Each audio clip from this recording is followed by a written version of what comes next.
the reason for this particular call is to kind of gather your firsthand experiences while you were poll watching. Why? Because no matter what we do, we can't get 100% of the set of information that we need to make the best decisions. So I had anticipated that there would be more folks on the call. Some people seem to be coming in, but nonetheless good. And I wanted to turn it over, and here's bad news, and that is, Marty, you're the one right next to me on the screen. And I was going to give everybody a minute to bitch or tell a joke, but being more serious, because I do want this call to be fun. As much as anything else, I want it to be enjoyable. Marty, tell us what it was like to poll watch, what we did right, what we didn't do right, how we can fix things. And the reason you're on the hot spot first is because you're sitting right next to me on the screen. That's the only reason. Well, I think what we did was pretty good.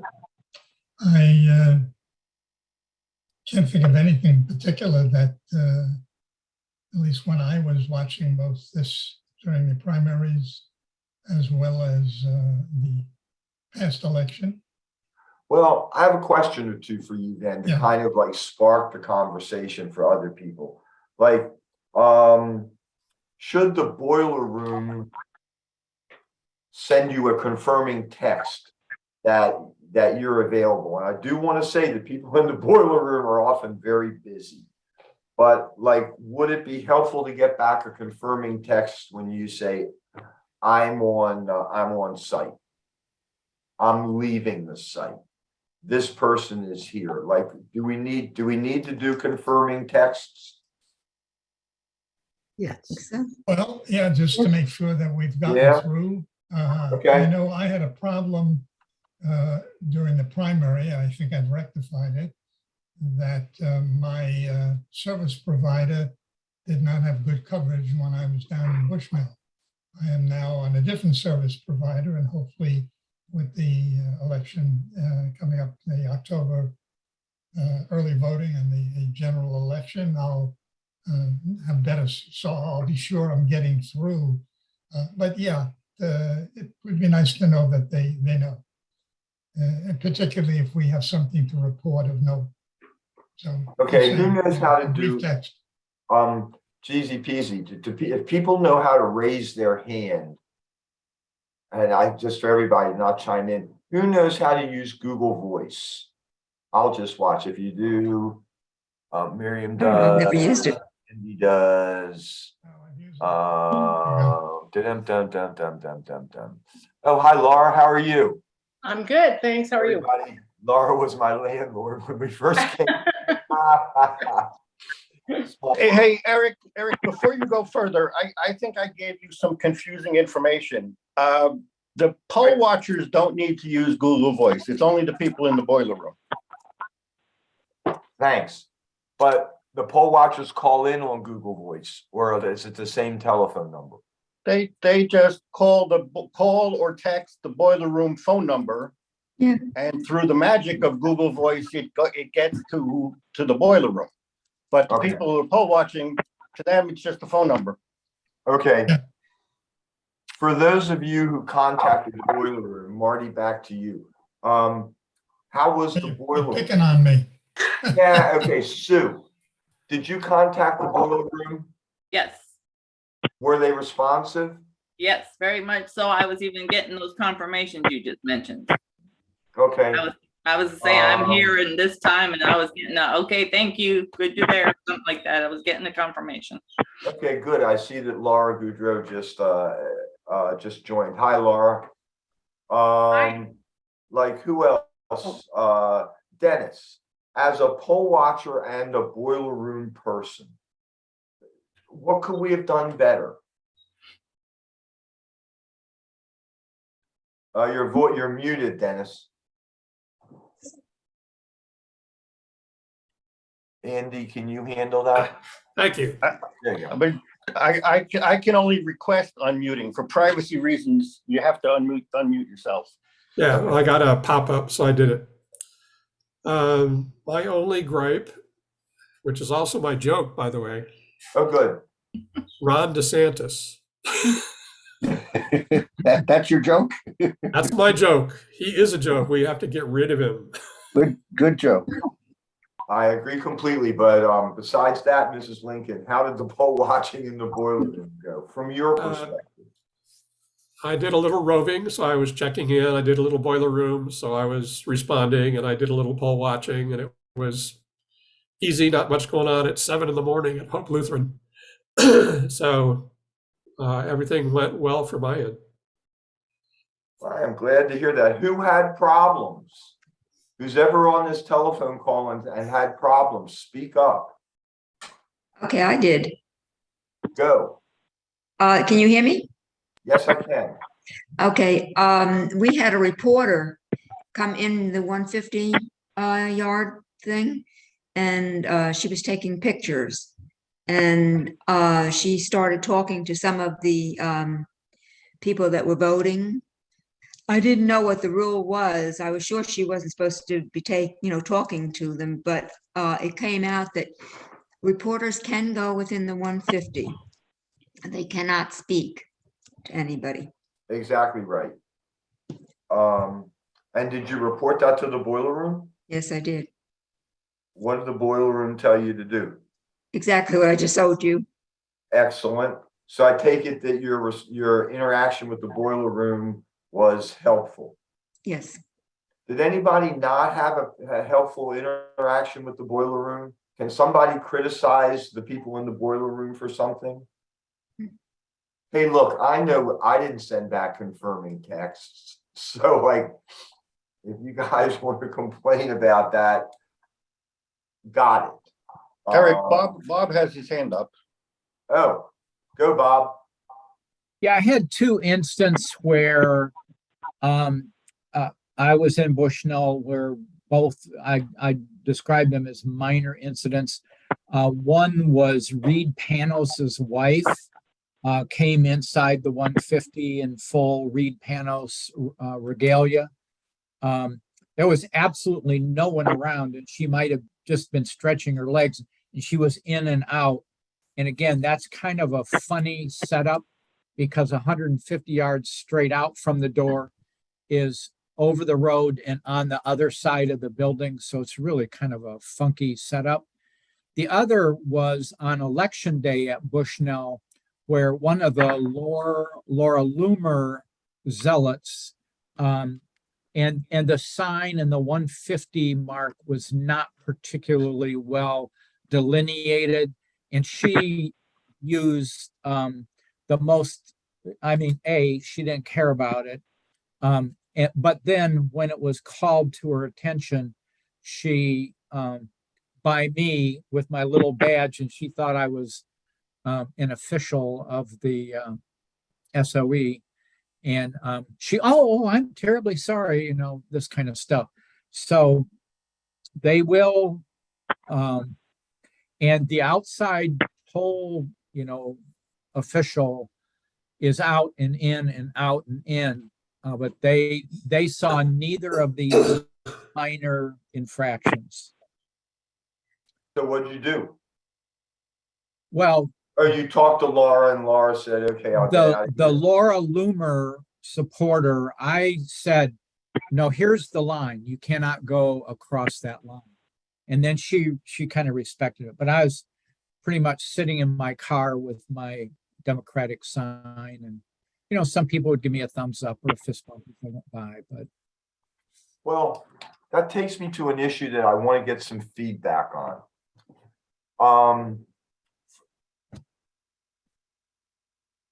The end line of what I'm asking you for your comments on is, can we move, would it be helpful, more fun, if we had one person in charge of a poll location and that person, instead of two, and that person moved from inside to outside to inside to outside. We ran a test on this and we had no problems whatsoever with any of the clerks. I am aware that some people can't move from one place to the other. I'm aware of that. I'm also aware that the weather might preclude stuff, but taking that all into account, if we were to have people willing to go inside and outside, we can cut our staffing and poll watching in half and make it more fun. I think it would be more fun if, I'd be inside for a while and then I go outside and see what's going on. Go inside, da-da. Go ahead, Joy. When you're talking about going inside and outside, I do the outside polling, and 4.5 hours in the heat is a long time. Bingo. But are you talking 4.5 hours divided up where you do so many hours inside and so many hours outside? Boy, the more I talk about this idea, the more it is one of the things that Andy, who's on this call, is done on, and he's on Villages Democrats, is we are actually trying to pinpoint the time when there's going to be voting. And that's why in the survey, we asked, when was voting heaviest, beginning, middle, or end? And that's why we ask people that. So instead of having you sit inside and do nothing, and also be outside and do nothing because nothing is happening, we may be able to better pinpoint your time and say, we're going to need you there from 9:30 to 11:30. That's when it looks like the voting is going to be heavy. But Eric, the primary is not the general. And I was just You're going about to get a lot more voters. And I feel as if we need to have people inside and outside because you're straight out watching. If Right. the thing is boring, then that means you're doing your job right. Yeah, Well, okay. and Go I ahead, agree, Eric, because if you got one voter couldn't vote, you need to find out why. You're following them outside. Something else disastrous could be happening while you're doing that. If you can text your partner outside, they can catch up with that person especially when it's busy. It's gonna be, Especially when it's busy. And And what I'd we're like thinking to- that, and I'll Laura, jump in I there. heard what you said. Go ahead, Marty. Like I said, the primary, it was so slow, or at least in the Bushnell location, but I understand in a lot of locations, the number of people voting in the primary was significantly lower than the general election is going to be. Now, this is a midterm election, but this is a big midterm election, and I think we need to anticipate crowds close to what we had during the last general election. So, Excellent. and then what was happening, a lot of things were going on. I was at the Sumter County Service Center, here over in Pinellas Plaza. The Republicans were very active, running around, yelling at people, waving signs in their face, coming down with pickup trucks full of stuff. You had no idea whether something was going to break out. The lines were extremely lengthy going in. People were standing on line. It was kind of going around the corner.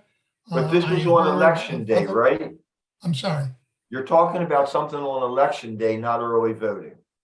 both. Both. Okay. Yeah, it was busy in early voting and here in the villages, it's going to be busy.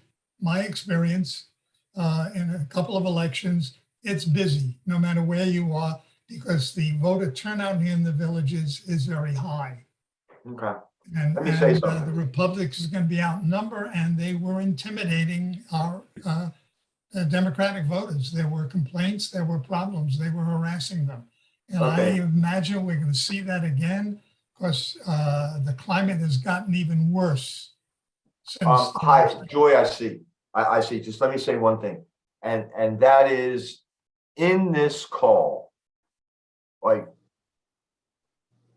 decisions are going to be made as a result of this telephone call. And part of what it's kind of like, I am partial to this idea of moving people in and out.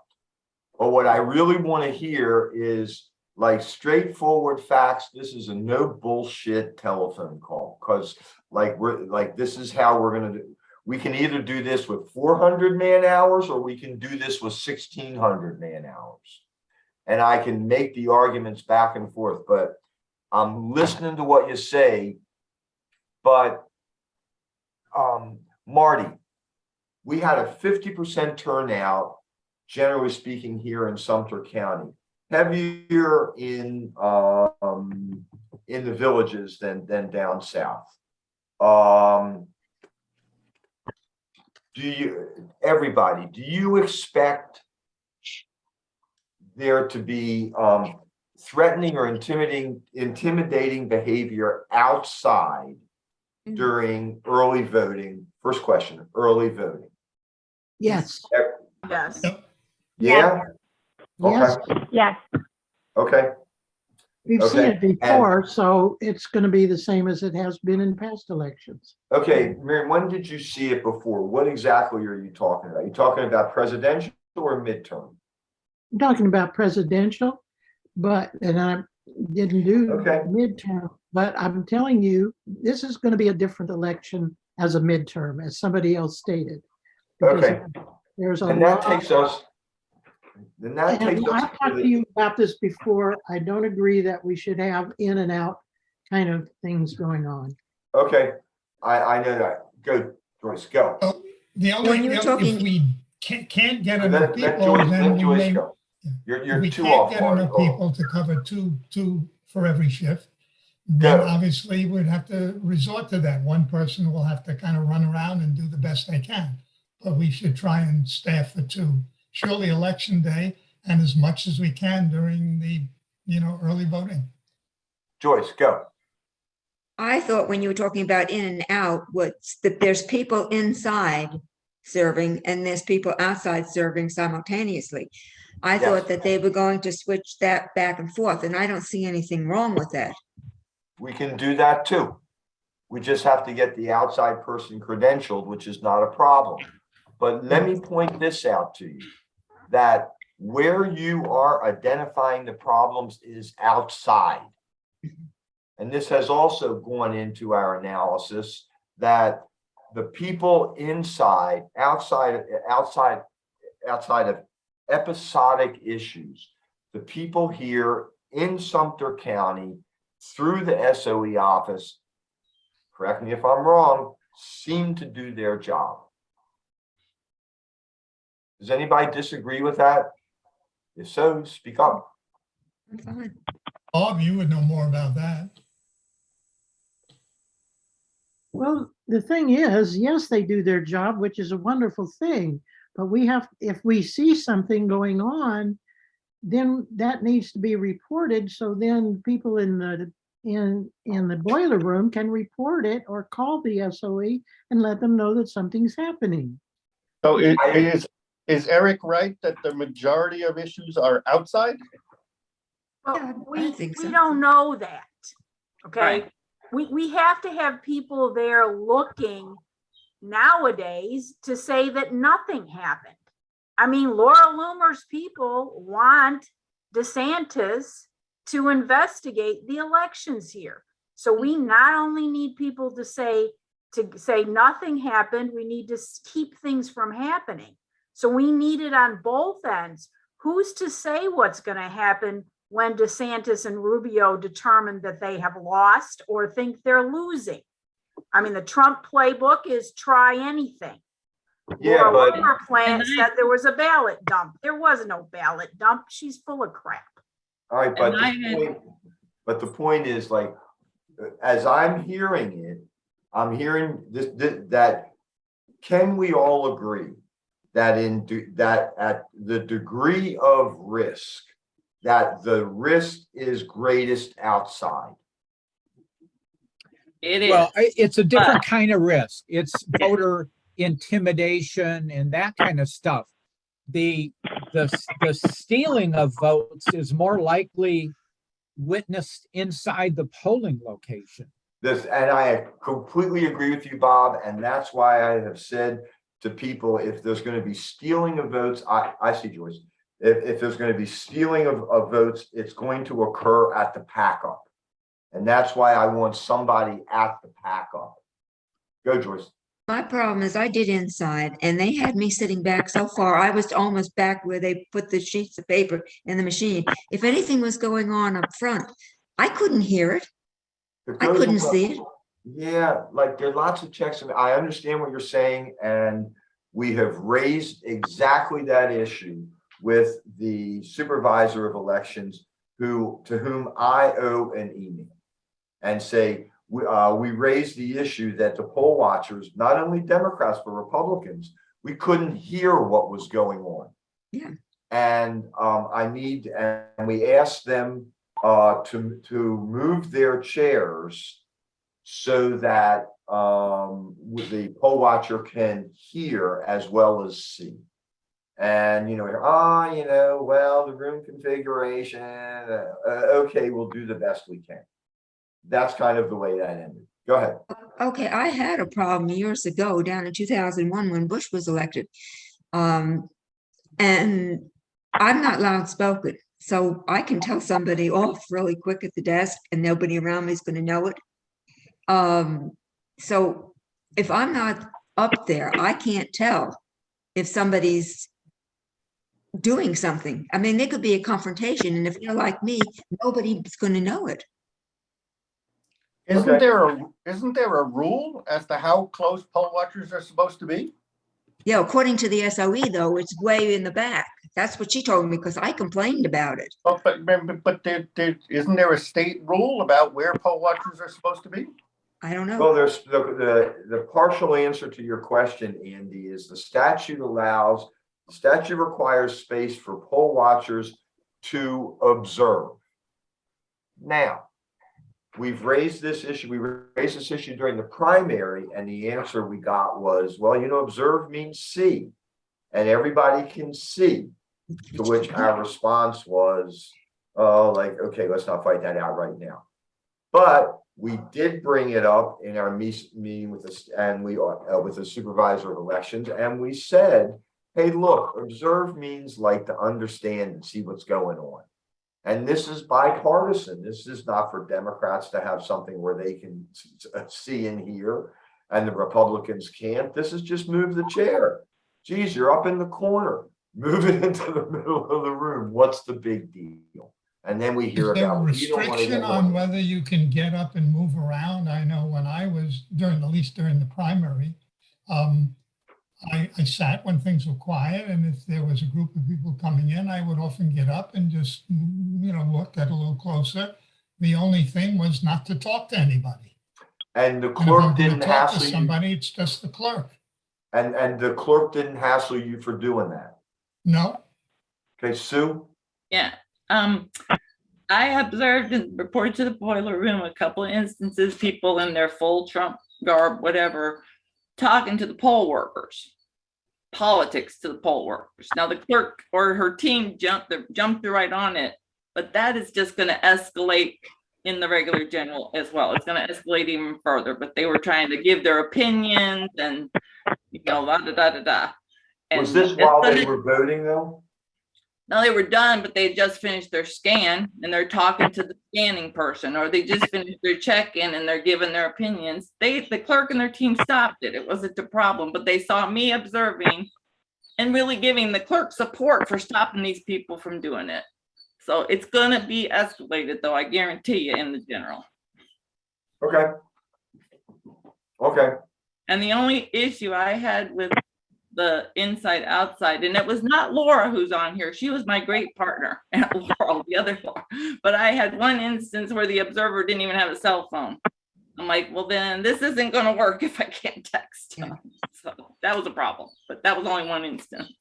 the poll observer didn't have a cell phone? You mean the Right, person who would leave? all we had on the list was a landline. I'm like, okay, I can't get them at home, they're supposed to be outside. Wait, I don't quite understand, Sue. Can you go through that again? Yeah, they were supposed to be outside. The only And- phone number we had for them was a home landline. I get it. Okay. Can't communicate then. Okay, I get it. The process didn't work. I get it. Now, listen. Like I said, decisions are going to be made regarding this. But notwithstanding these issues that you have reported, is there agreement that, see, here, I'll tell you why. Is there agreement that the greatest threat is outside? Because there's going to come a time when we have 1,600 hours to fill and we have 1,200 people. And we're going to have to figure out who to put where and how to cover it. And so it seems to me that looking at it very practically, that the greatest danger, the place where we need most is outside. I think that's where you have the problem. Is that fair? Given the problem that I'm telling you, I don't have enough hours. So I have to think- prioritize. I think you're gonna have problems Are outside. you having, I mean, so is Kathy, I mean, my understanding is she's got a lot of things covered already. And we've been advertising like crazy in the newsletter and other places. I mean, how many slots are not filled right now? I asked Kathy that question today and I haven't gotten a response. Okay, because when I talked to her a few days ago, you know, she was covering inside and outside and she was getting people. Yeah, I heard that too, but I do And think, we're, you know, like I said, I mean, we've been advertising like crazy. Are we more, are there going to be, for the general election, for election day, where there's going to be voting sites all over the county, while during primary it's restricted? yeah, I'm guessing, but I don't really know.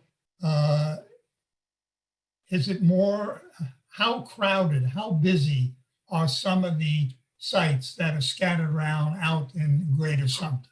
I chuckle In terms because of Andy volume? And knows. are we more likely to have a problem there, or are those places that we can say, oh, okay, we don't necessarily need to? That's exactly what we're working on. That's 100% what we're working on. Where So- are the probabilities? That's exactly what we're doing.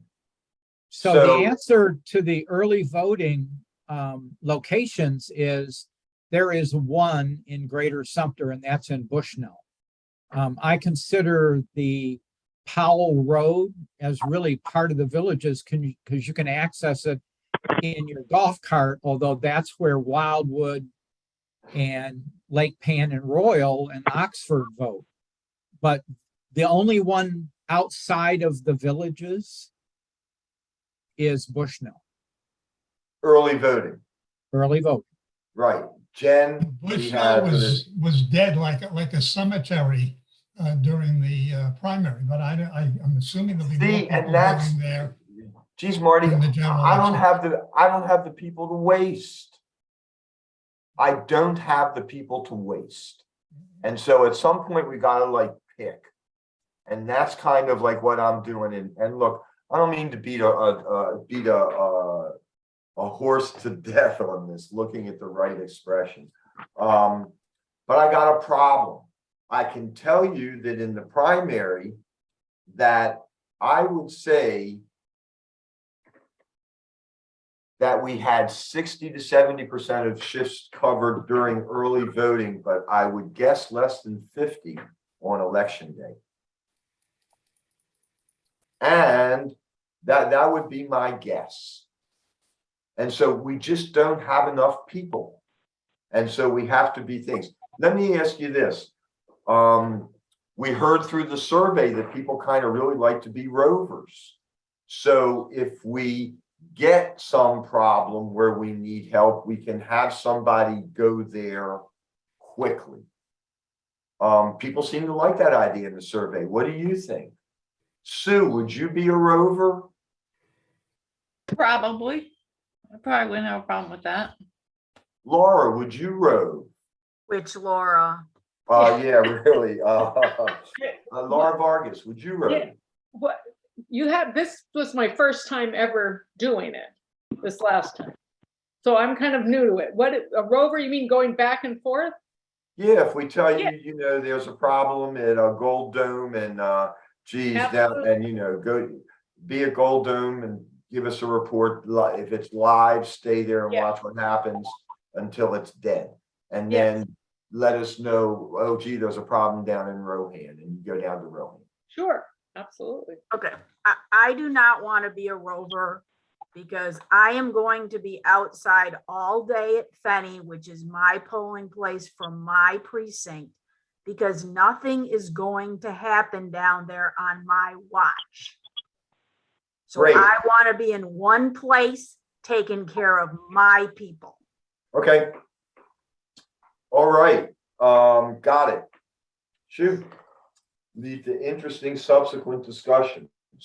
Who has a joke? Andy tells me he has a joke. Well, before I have a joke, I have a question. So Go. you said if we hear that there's a problem, we're going to send a rover. How are you going to know there's a problem if there's nobody there? Right. To me. I know, I'm a That's pain in why the I was ass, I know. hedging. No, I'm a pain in the I ass, think I know. there's an answer. The answer to that is if somebody all of a sudden is confronted with 50 voters, 50 Trump people screaming at a voter that this is a situation, or tell you one thing, Andy, here's an example. Somebody comes in and says, geez, what's happening outside? And then the person goes outside and sees it. The information comes in one way or the other. It is perhaps unlikely, but not completely improbable. But that's a good question.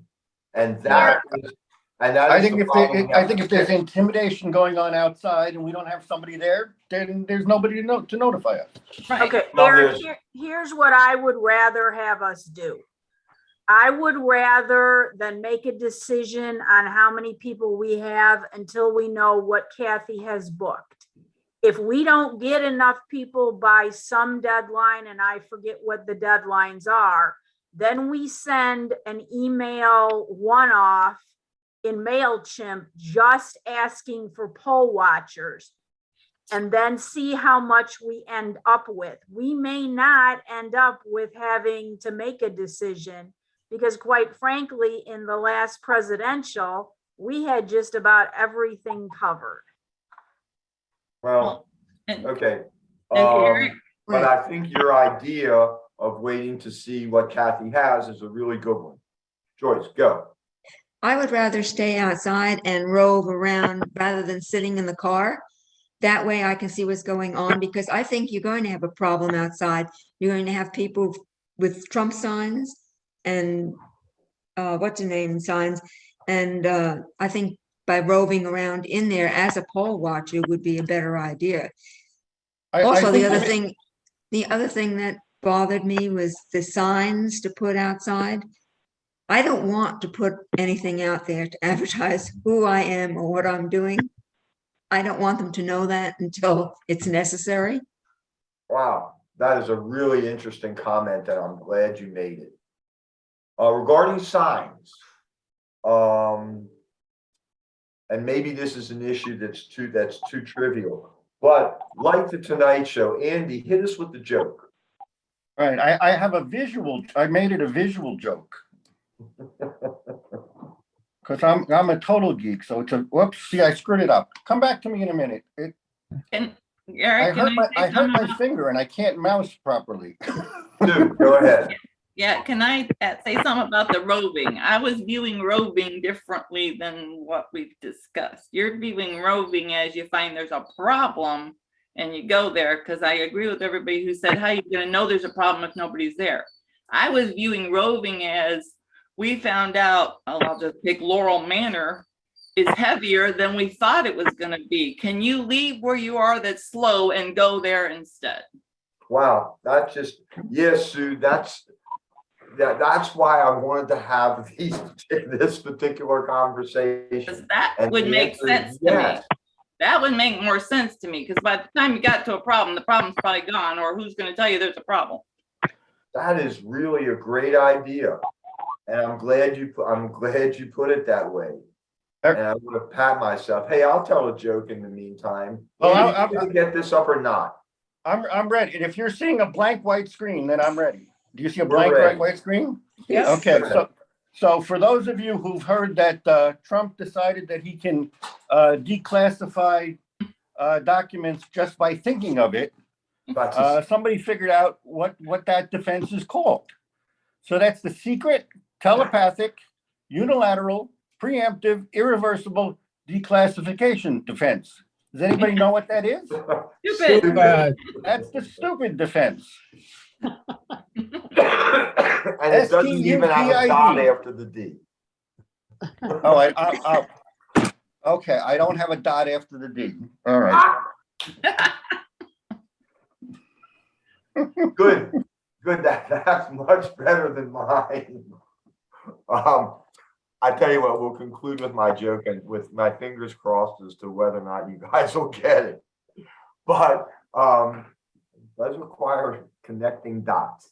What else do you want to tell us? This is the kind of stuff that we're talking about. And I don't want this to go too long and too far. Go ahead. I have a minor comment as a boiler room person. Yeah. When you're texting the boiler room, either to say I've arrived or I'm leaving or I have an issue, please tell me not only your name but where you're located. A lot of people say, "Hi, this is Bob, and I have an issue," and then I have to go hunt and figure. Well, it's 2:00 and it's so if you just say it's Bob at Gold Dome or whatever it is, that would be really helpful. I just have a quick question, being new to this. You No, said, you've done one session. You're no longer a rookie. okay, all right. If you're like you said, if you're a rover and there's trouble at this place, when you hear there's trouble there, you go there, and what are you supposed to do? Just Well, observe it and that depends- report to that the boiler room? That depends on the trouble. Okay. The first call is to the deputy. Go to your trunk, open it up, don your tack gear, pull out your shotgun and say, who's screwing around here? Well, how about an AK instead of the shotgun? No, we don't. I want to be a little bit more thing. But the thing that's foremost on my mind is picking up where we left off about signs. I think my experience has been that this is not going to be a, hey, I'm a Democrat, ask me type of sign event. We need campaign person signs to kind of lead the way up legally so that when people turn into the parking lot, they see Charlie Crist, Val Demings, Ash Marwa, they see Shante Munn signs. I couldn't believe what I was seeing in the primary about our lack of signs. I was startled by it. And the signs that I had made up that I thought would work, ta-da, like this, I had they didn't. They didn't. They weren't big enough. Not compared to the others. That's part of the problem. They got a whole circus going on and you have one little. And we had like this itty bitty sign. We're gonna need 70 signs. And Bob, correct me if I'm wrong, but I don't think we're gonna get any help from the statewide candidates. Well, we have a box of Val signs that we stole from her when she was here in the villages before the primary that we're hiding in our headquarters. What I've reached out to the Crist people several times to get Crist stuff. So there's a couple things, and Ash Marwa has signs. So we will have some that we can maybe tape edge to edge that we can, put on our windshields, or if we're sitting on a folding chair, have in front of us. We're probably never going to have enough signs to lead people into the voting location, given the amount of signs that I've been able to secure from the candidates. Still in their minds, relatively early on giving out signs. So, we're working on signs. Go ahead. Can we get authorization to make our own signs? which would be Um, like Chris. All we have to do is put his name on it. Chris, Demings, Hattersley, just to make signs. Can we get authorized to do that? Well, we make them, we have the 8.5 by 11 golf cart signs that are laminated already. But those aren't big enough for what we're talking about here. Those are good for putting in your golf cart window or on your, But what about if we were to stick a bunch of them on a piece of plywood? well, where are you going to put the plywood? The thing is, in the villages, as you know, you can't put anything in the ground. I do Nothing. know that, and that is a problem that we must confront. I was gonna bring that up, that we can't stick anything in the villages. They gave us the name of somebody named Dan that Bob had never heard of, I never heard of, and I don't think Bill Keene had ever heard of. So Oh, he I'm he aware of deals- that restriction. Bill Keene knows who he is because he's the guy that, enforces the rules. The Okay. thing is, we can put signs on our lawn chairs. We can put signs on our cars, as long as it's outside the 150. So we can identify ourselves as if somebody has a question or problem, they should come to us. And we are kind of the so-called friendly face in that area. So we haven't given up on signs, but we also don't have many big Charlie signs. Could we pay for them? We could. I would rather the campaign donate them so it doesn't come out of my budget, but Well, we I could. was thinking that those dedicated people here on this particular call could go spend $11, which is what I spent on that Trump thing that I did the other day, and make 2 signs and vote Democratic. And the silliness that I did was say that a vote for DeSantis is a vote against Trump. So I had a good time yelling at him, Ron, not Don, Don, not Ron. Good fun.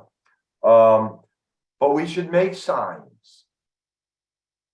Like, it's pitiful as a Maryland boy, it's pitiful to pull into an election place and not see a whole bunch of signs. And Bob, at best, you're talking about 1 golf cart. Like, we need signs and to figure out how to do that. Otherwise, it's just depressing to walk into the voting booth, especially if you're looking at a whole bunch of Republican signs and we'll have Democratic signs on 1 golf cart. Yuck. What do you think? Am I overspeaking that? I'd love to have a whole gugob of signs, but either we get them from the campaign or we pay for them. So, Or maybe we can request authorization to make signs. yeah, We I'm still not, have to pay for them then. What? Whatever signs we make, we're gonna have to pay for. Now, during the last election, we got around the sticking signs in the ground. We had those little wire things that people would take together, and those worked fine. I don't know what happened to all that stuff. Is some of that stuff still in the closet? Those, Well, guess who's in charge of that? Marty. no, sorry. I'm not volunteering. Well, you've been assigned that. Can you check on that and see how we can get signs? I can't, I'm sorry. Somebody else. Bob. can have to do it. Can you follow up on that, especially if it's in the office? I don't know that solution. It seems like a good one. I'll see kind of what's left. They were essentially a jury-rigged A-frame, so that, but there's a number of ways that we can do that so that they sit on the ground. And, when I was doing it in 20, they only blew over 5 or 6 times while I was, my shift. So gave me something to do. Okay. Was anybody here for the 2018 midterms? Bob, we understand, everybody understands the intensity that's going on now. Realistically, if we had a 50% turnout, roughly the same for the Republicans, I imagine, we should expect at least that to double to get up to 86, 87%. At least that's what the Villages was showing We had 78% turnout in 18 overall in the general. in the general. So we can expect a 50% increase over what we saw. At least Bill Keene, you heard him. I mean, I was flabbergasted when you asked him to project the turnout. He said 85 or 90, which is what the presidential was. You know, my thought was if we get over 80, that's in Sumter, everybody, Democrats. So I'm looking at two things this turnout. I'm looking at Democratic turnout, and I'm really striving to be well over 80%. But I'm also looking at total votes. I have a physical copy of the 18 results, and I want to go back and see how many votes Gillum got in the general and how many Democrats voted so we can determine how many MPAs. Because the one thing, as you know, Eric, and probably everybody on the call knows, is that we haven't just been driving Democrats. We've targeted the so-called tier 1 and tier 2 NPAs. And I have them in my get out the vote universe unless they have told me otherwise. And so when we canvass, if they say, no, I'm a Republican, we code that. So we're going to exclude them. But in our precinct, Laura's precinct, I think Miriam, you're doing it in your precinct. Chris Anderson's doing it in her precinct. We're targeting the NPAs. And frankly, they're not terribly shy about telling us which way they're leaning. There's a few that are coy, but I know that's a fishy joke, but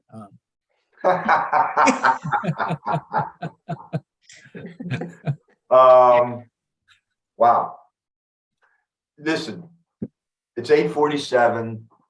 I got a joke. The ball game is on.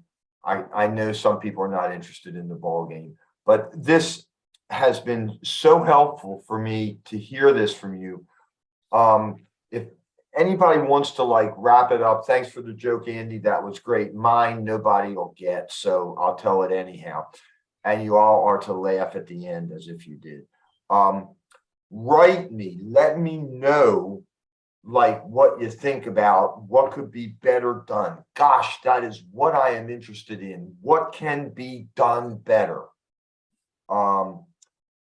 Whatever you guys think that we can be done better. Okay, all right. Anybody want to like say anything? Because like there was too much niceness. What can we do better? Laura Goudreau, what can we do better this time? One thing. Okay, it's a two-part thing. Prepare for the worst and pray for the best. Okay, Joy. I think the most important thing is outside. I think that's where you're going to have your problem. I Got really it. do. Got it. Dennis, up to you. Gotta unmute, Dennis. Can't hear you. There you go. I have allergies, so I didn't want to have myself coughing through everybody's speech. I guess I need some clarity still on the rover role because I have yet another interpretation I had when I was working it in the primary, which was go to your precinct where we already have people and check in on them a couple times a day and see how they're doing. Give it a personal touch. I like that. Turned out that on election day, I looked at the sheet. There was nobody assigned to Hope Lutheran. That was one of the places that was uncovered. So I chose to use my rover time to go and sit inside of the polling place. So, Okay, this rover thing is stuff that we're gonna discuss our way through, and we are gonna come to a decision that everybody is delighted with.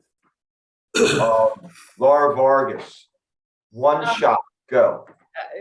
Finish telling me what we do if we have to go to somewhere and there's trouble. We never finished. Oh, the first thing you do that is now, you- that's what we need to know. the first thing is, if it's within 150 feet, you talk to the deputy. If it's outside the 150 feet, you call the cops, then you call the boiler room. Wow, okay, Okay? thank you. I'm stupid. I'm spoiling for a fight. Sue Latham, go. I think I've already covered most everything about the. Then you gotta tell a joke. I'll cover I'm not, it. I don't do, I like jokes, but I don't do jokes. No, that's not happening. Miriam, you're up. You called on me too late because I had it all prepared to tell you what I was thinking, and now it's completely gone. That happens when you're 83. I'm so sorry. But Right me. I think, well, I know what it is. I think the most important thing right now, since we're talking about numbers and how many people, is to get with Kathy, because she's working hard on this, and look and see where the empty slots are, and then decide what you're going to do.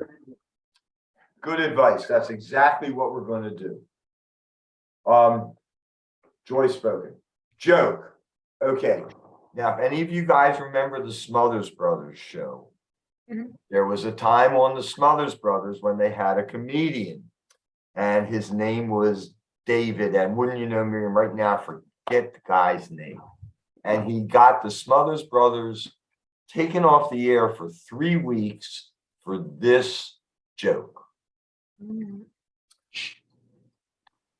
Moses is called up to the Mount Sinai to receive the word of God.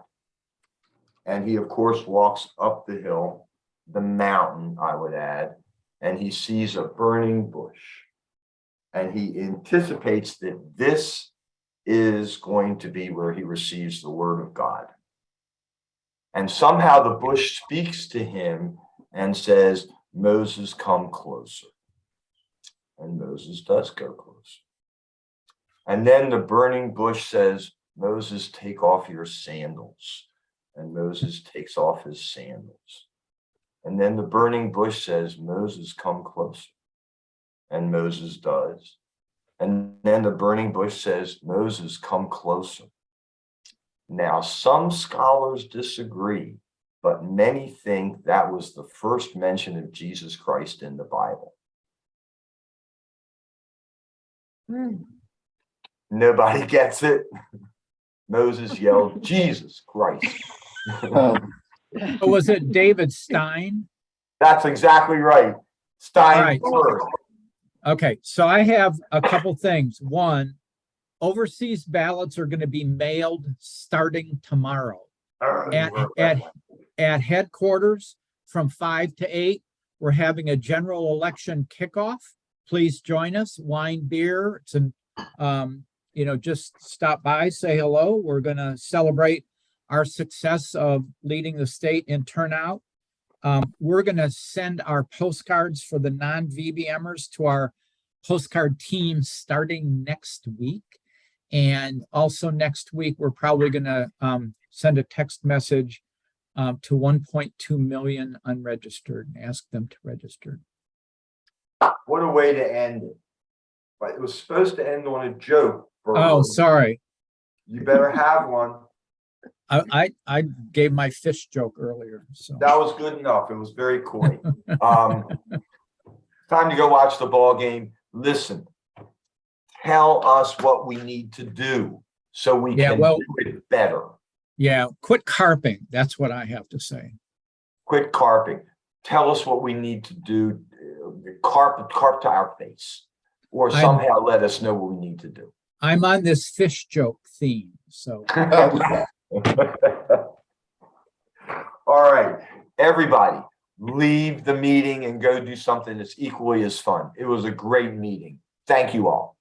Thank you. Good night.